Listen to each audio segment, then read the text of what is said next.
Welcome to an all new episode of Convos with Three. I am your host, Sharita. Thank you guys so much for tuning in and giving all the love. So, with that, let's go ahead and get started with this new episode.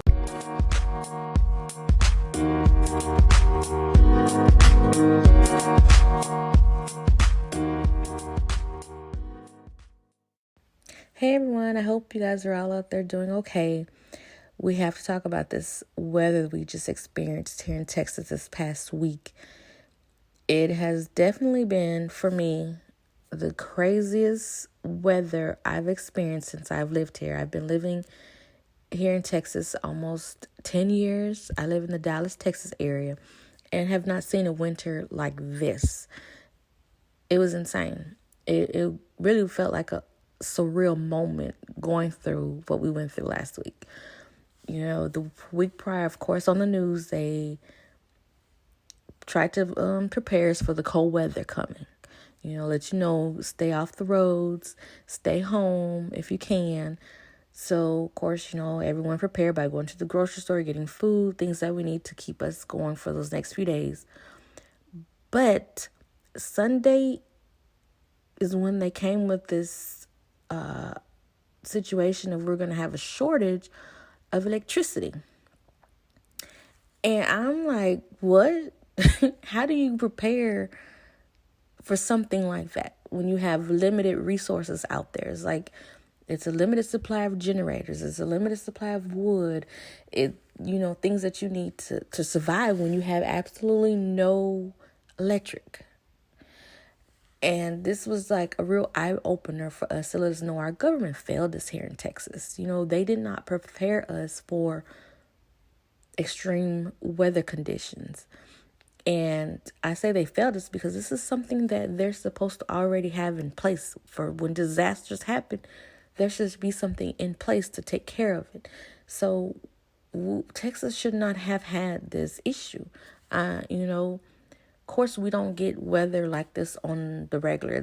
It's something we're not used to. So they didn't feel the need to prepare, I guess, for something like this. They just went based off, previous winters, and it doesn't get that cold here in Texas. The most what we'll feel is maybe a little below 20 degrees, if that. We've never gotten down to 1 degree before, and we just experienced that. So it was crazy, You're sitting at home, warm and toasty, and outside it's snowing. You're sitting in 20-degree weather, and then all of a sudden your electric goes out. And it's like, it's a scary feeling because it's like, when you're hot, you can always find ways to cool down. But when you are cold, how do you find ways to really get warm? That's really hard. Especially when the outside temperatures are not in your favor. So for the way my family had to stay warm is firewood, our fireplace. That was our only source of heat. Everything in our house is electric. We have no gas whatsoever. So I'm so thankful for my neighbor. He had wood, and he's that neighbor that likes to help everyone. So we really appreciate him.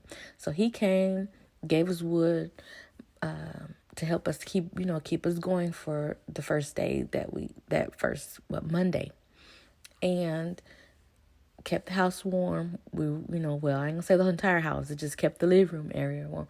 So we pretty much have to camp out in the living room for a few days by the fireplace in order to stay warm. And it puts you in that survival mode type mind frame. Like, I got to keep my kids warm. I got to keep myself warm. Me and my husband were thinking, like, what can we do? Bundle up, blankets, everything. We're going to just have to stay right here in this area, right here in the living room, in front of the fireplace. And this is how we're going to survive the next few days. Because, of course, all the hotel rooms were booked up. My husband and my neighbor, they did leave to go and try to find, like, more firewood, more things. But, stores were, of course, being closed. Everything was sold out. They had no generators. They had nothing. So it's like, oh, man. what are you going to do to stay warm these next few days?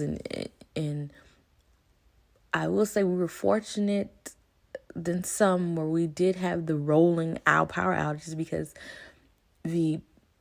by that happening, we were able to heat it when the power did pop back on for sometimes 15 minutes or an hour. And I think time two, we got lucky and it stayed on for 2 hours before it went back out. And we were able to warm the entire house back up. So we were fortunate to not have any broken pipes or anything like that, because our house did kind of get warm back up. But my heart and prayers go out to those who did experience that part where they were completely without heat and had no ways of getting warm. I know we had a few lives lost over this. I know that people's homes, when they had those pipe bursts, got flooded.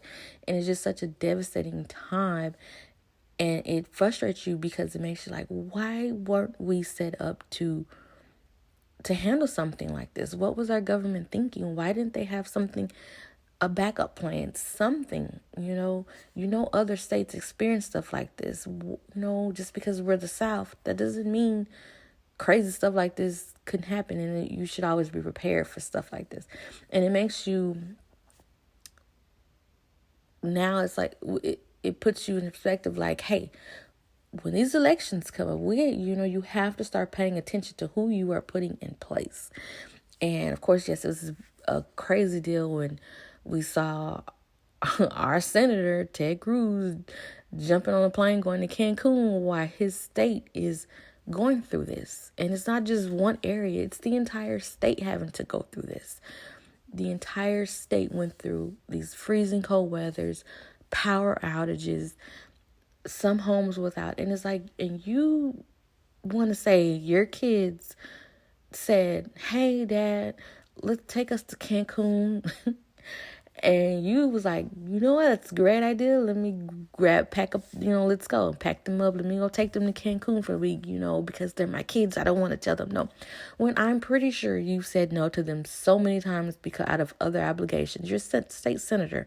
So I'm sure you're not always free to do things. So I'm sure you telling them no, or maybe you could have just sent them on with their mom and you stayed here to see what you needed to do to take care of your people here in Texas. But did you do that? No, you didn't do that until after you got caught.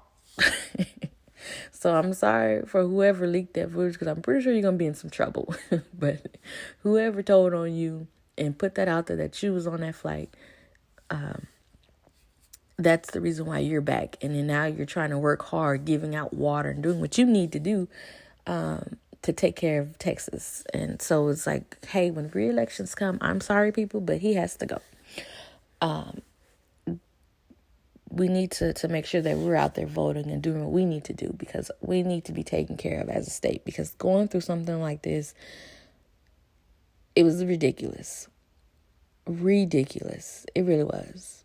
Sitting there cold, 1 degree temperature. You know how cold that is? That is freezing. And it's like I say, it's just like one of those surreal moments. I know me and my kids, to get through it, we joked a little bit like, hey, this is like The Walking Dead minus the walkers. We can survive if something ever happens. We feel like maybe we can get through it because, it put them in a little survivor mode. I love seeing that. My little one, to keep the fire going while Dad was out, looking for firewood and doing, with the neighbor and stuff. And to help keep the fire going, he was like, you know what? I have this old school book from like 3rd grade. And then he ran upstairs, got it, came down and was tearing out some of the pages to help keep the fire going.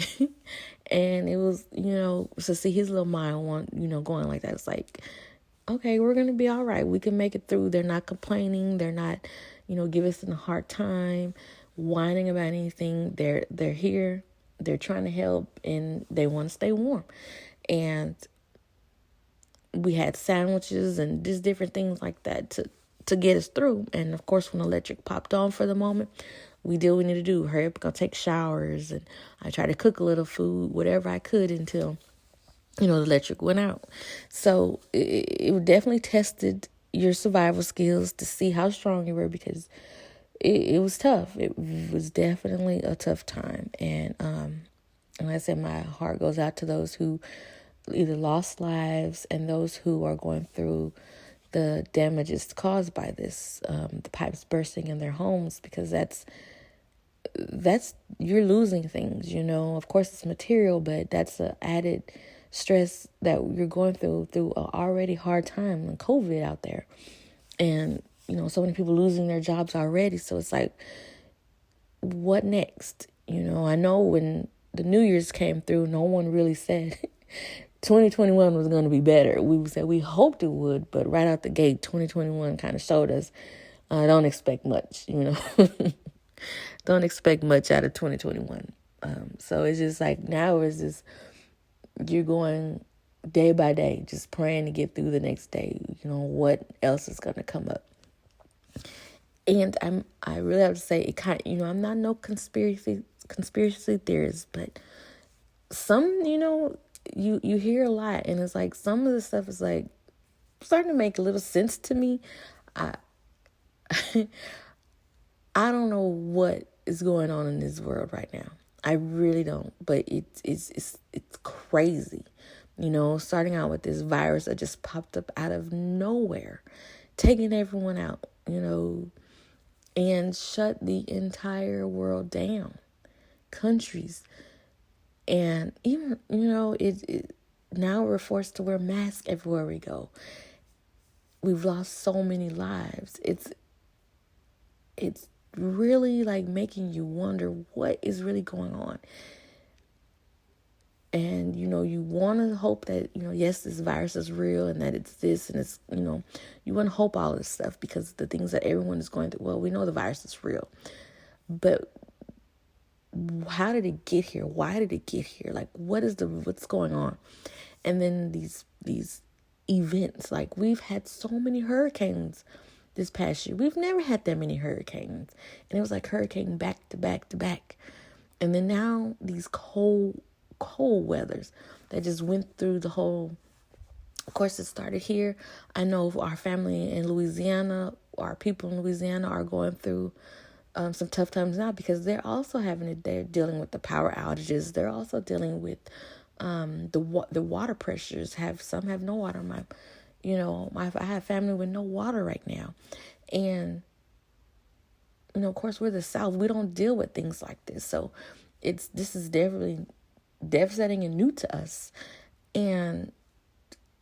But this cold weather swept through the entire nation. And it's like, what, it makes you wonder, like, what is really going on?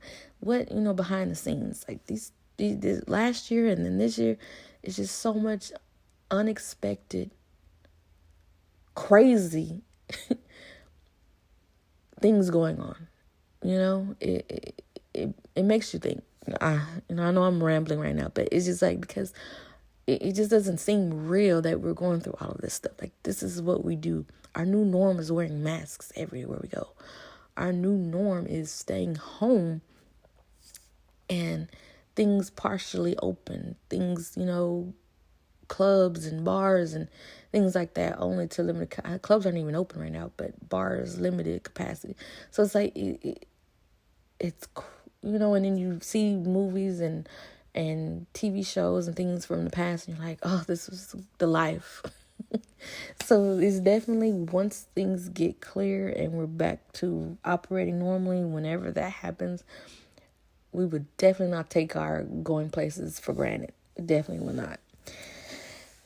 So with that, I'm going to go ahead and take a quick break. When I come back, we're going to get into some listener letters that I picked out for this week. So I'll be right back.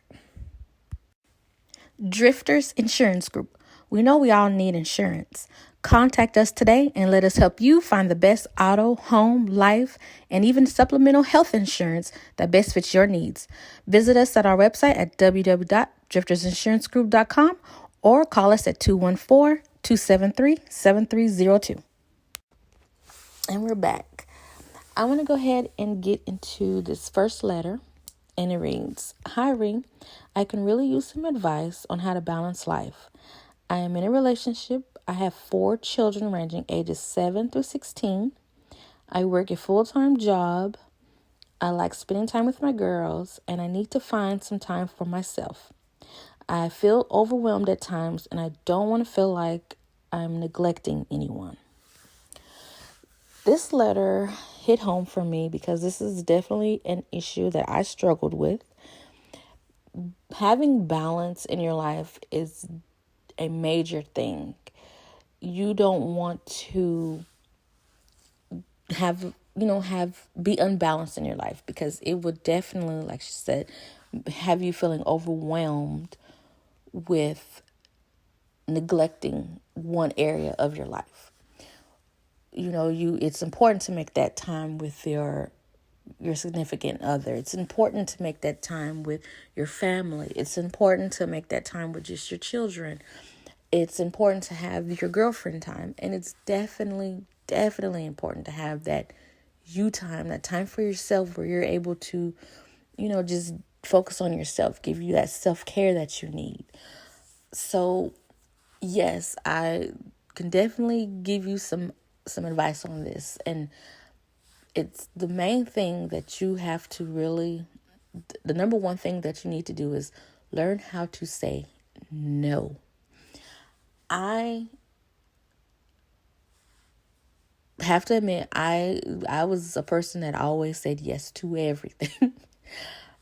Hey, you want to go here, grab something to eat? Yes. You want to go here? Let's go me to the store and do this. Yes. You want, it was all, go. I'm always going. And I realized, like, by me always going, it's like, when do I have time for the husband? It's like you have to squeeze them in. And then you find yourself always on the go. It's like, and you're never resting. And you get to a point where you're like, oh my God, I'm just tired. What am I tired from? Because you never rest. You're always on the go. You feel, yeah, I sleep at night. But then it's like, soon as the day comes, you're constantly moving. You're up, your breakfast, you're high by with the kids, getting yourself together, and then you're out the door, going to an event, going to just someone with your friends, whatever it may be. You're just constantly doing things. Every weekend is something. And that's tiresome, and it's tiresome on your body. Your body needs rest. And by not rest, I'm not just saying when you get in that bed and go to sleep for a few hours. I mean, sometimes you just need to be doing nothing. Just relax your body. That's why, people get sick. They say the most important thing, you need some rest. So that is very important, that you learn to balance things out. You don't always have to be on the go. Although, of course, I'm a person, I don't like to sit at home sometimes. But I know that that's an important thing. Sometimes you just stay yourself home. Stay home and do nothing and just relax. You can say no. It's okay. The second thing is you have to learn how to have people and friends in your life, your girlfriends, that they know that what your life consists of. You have a relationship, you have kids. So they know you can't do things that you've used to do prior to those to that relationship and to those kids that come in, if it depending on how long you've had your girlfriends. But regardless, your girlfriends are going to respect your household. They're going to respect your home. So you make sure that you have some good girlfriends that understand. Like, I can't always go. I have other priorities than the friendships. I'm not neglecting the friendship, but I can only spend one Saturday, one Friday night with you guys a month. They're just gonna have to understand that, and be fine with it. There's always the phone. You can have phone conversations. They can always come over to your house. I don't know how, depending on what is, what your time frames is, what your schedules is like. I don't know, but they can always come over while you're at home, and have some little girlfriend time, and then go on about their business. So the third thing I'm going to say, what you need to do is definitely get you some sort of calendar. Whether you have a big one, I have one posted in my office area where I write everything down, all my obligations, everything. I even keep one.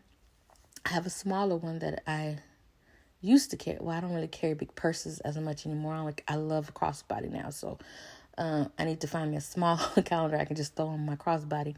But get your calendar, write everything down.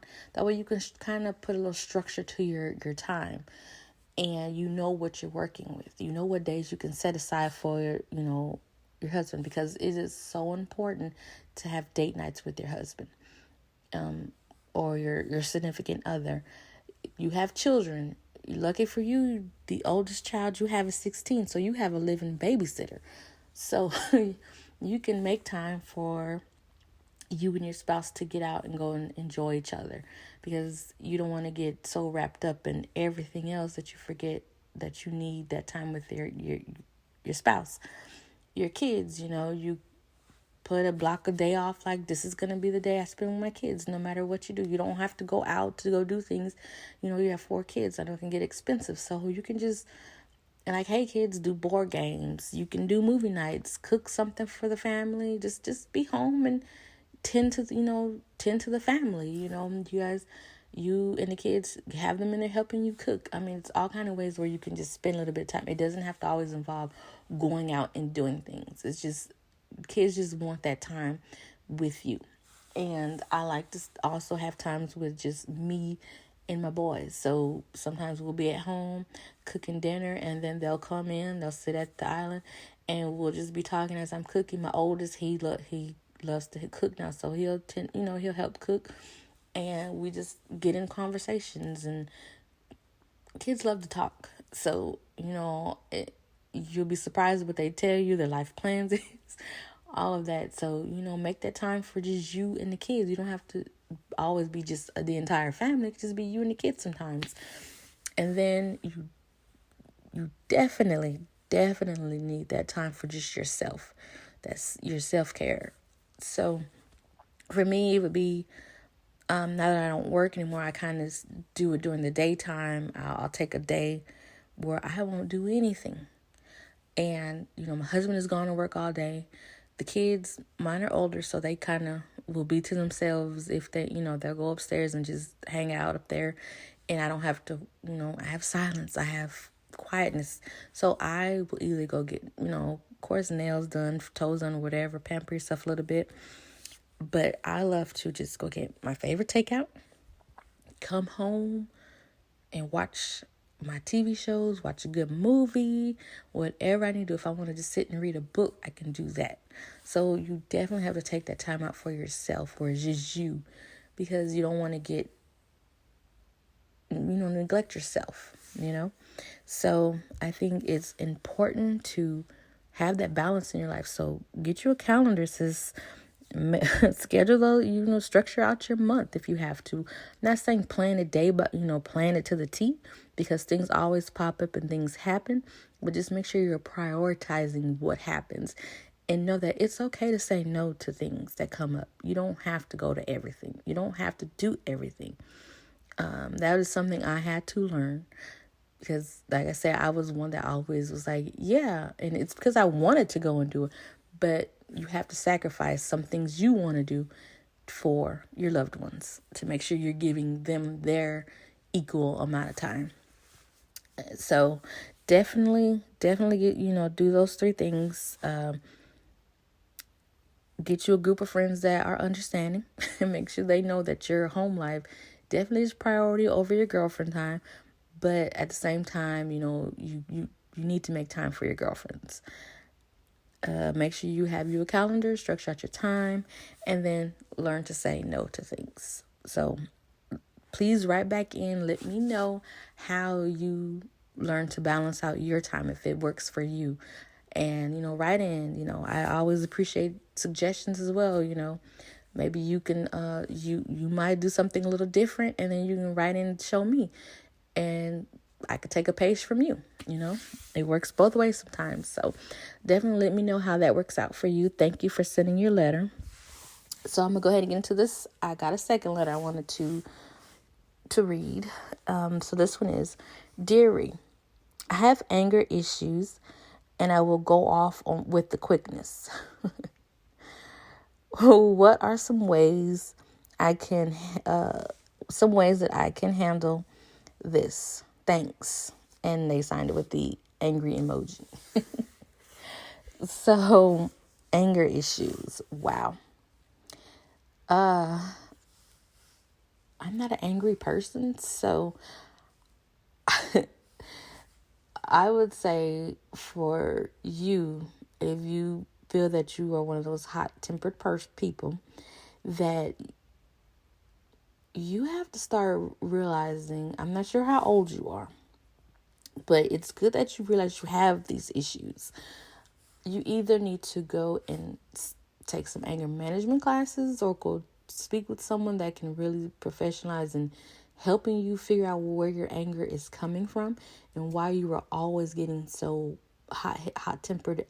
What sets you off so much so quickly. Because I know a lot of people don't like to be around a person that's like that. So, and I wonder if it's starting to interfere with a lot of relationships, is why you came to realize that you're an angry person. So it takes a lot for me to get angry. I was one that always held things in, but that's not a good thing as well either, because once it builds up, I explode. I just lash out. So ways that I had to learn to cope with that is you have to learn how to communicate. So when you're upset and you go off, you have to learn how to reel it back. You have to learn how to stop. You feel yourself getting angry, you have to stop. Like, there's no need to continue the conversation, because at that point, you're not going to be able to handle anything, because you're ready to pop off and just explode on the person for whatever reason. So it's like you're not a rational thinker. You just quick to get upset for whatever reasons. So when you feel yourself getting to that point, you just need to start walking away. Go cool down and then come back to try to have the conversation. Because I'm pretty sure a lot of times when you get hot-headed, it's something so simple that probably could have just been worked out with a few words. And that's what communication is. If you know how to talk, then you probably wouldn't have these issues. So you need to learn communication. You need to learn how to talk. That is my number one advice to you, is go get some help with your anger issues. Figure out what's your anger. And then you need to find ways to actually start talking to people. Because obviously, if you're jumping to 0 to 100, you don't know how to talk to nobody. So there's really not much I can tell you that's going to help you with that. You just need to go and seek some professional help. And I'm not saying like you're crazy or anything like that. I'm just saying basically you have some deep-rooted issues you need to work out. And you need to learn how to communicate with people. So instead of quick to snap off and pop off and ready to yell and all that stuff at someone, you can sit and actually have a normal conversation. You can hear them out, because you're not, when a person gets like that and they're in their own mind, they're just popping off and they're yelling, you're not really listening to what the other person is saying, because you're so busy thinking of what you need to say. So you need to learn how to listen, you need to learn how to communicate, and walk away and go cool down. So go get that help, learn those few things, and you should be fine, And hopefully your relationships with people will get better, because you don't want to be that person that people are like, you know how they are, when they're, let's say you might have a family member or friend, whoever, you just have to pacify them by always saying, well, that's just how they are. No, because that really doesn't help. Why should you have to walk on eggshells because you don't want to upset this person, because they're going to pop off? That person needs to go and start working on themselves and stop that. It makes no sense if you can't sit there and hold a conversation with a person without yelling, fussing, cutting up. It's ridiculous, And we're at a time where people lose their life too much over hot-headedness, over that, over simple things that could have just been worked out with a simple, either an apology or just trying to clearing up the misunderstanding that obviously probably took place. And, it is crazy. So do that. Please find someone that you can talk to and, seek the help. Get the anger management classes if you had to. Just whatever you need to do so that way you can live a happier life, because Jesus, a person that pops off like that, I don't see them always being happy if you can get angry so quick at little things. So, yeah, go do that for yourself. Get you some happiness back in your life and right back in. Let me know how it works out, So thank you guys so much for those letters. I really appreciate them. Keep them coming in. And with that, I'm going to go ahead and bring this episode to a close. Thank you so much for listening with me today. Be sure to tune into episode 5, dropping on March the 10th. I have a surprise for you guys. I cannot wait for you guys to hear the surprise. I'm not going to tell you what it is, so you just have to make sure you're tuning in. Tune into whatever platform you listen to podcasts on, whether it's Spotify or iTunes. Make sure you're subscribed. Make sure you're writing those reviews for me. If you don't have podcast platforms, you can go to YouTube, Convos with Ree. Subscribe there. Leave comments on the episodes if you need to. That would be very much appreciated. You can follow me on Instagram at convoswithree_, Facebook, Convos with Ree. And if you want to write in a comment, you have questions, a topic you want to hear discussed or you want to discuss, you can DM me on Instagram, you can message me on Facebook, or you can email to convoswithree@gmail.com.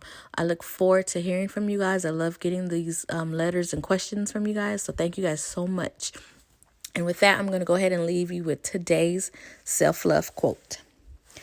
Why should we worry about what others think of us? Do we have more confidence in their opinions than we do our own? Thank you guys for listening. Love you. See you on the next episode.